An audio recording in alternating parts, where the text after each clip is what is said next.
High বন্ধুরা, hello. আজ তোমাদের একটি কবিতা শোনাচ্ছি। কবিতার নাম ফুচকা।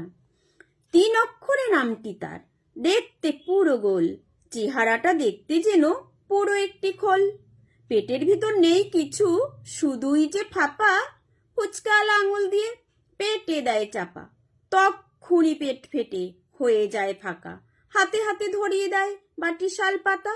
ফুচকা দেখে সবার জিভের জল ঝরে পড়ে, এরপরে আলু ছানা পেটে দেয় ভরে, তাতে তেঁতুলের টক জল দেয় মিশিয়ে, শাল পাতায় দিয়েই বলে খাও মন পুষিয়ে। ফুচকা খেতে এমনই টেস্ট, ছেলে মেয়ে শিশুদের খেতে লাগে বেস্ট। আগে ফুচকা খেতে যেত শুধু মেয়েরা, এখন দেখি আগে গিয়ে লাইন দেয় সব ছেলেরা। এখন সারা ভারতে ফুচকার ছড়াছড়ি, তাই দেখা যায় ফুচকা খাচ্ছে বুড়ো বুড়ি। ফুচকার লাইনে আজ ভীষণ ভিড়, তবুও সে লাইনে কেউ হচ্ছে না অস্থির। লাইন নিয়ে আজ হুড়োহুড়ি, চলছে মারামারি, ফুচকার বাটি নিয়ে চলছে কারাকারি। তবুও সবাই বলে ফুচকা খেয়ে তবেই যাব বাড়ি। নমস্কার।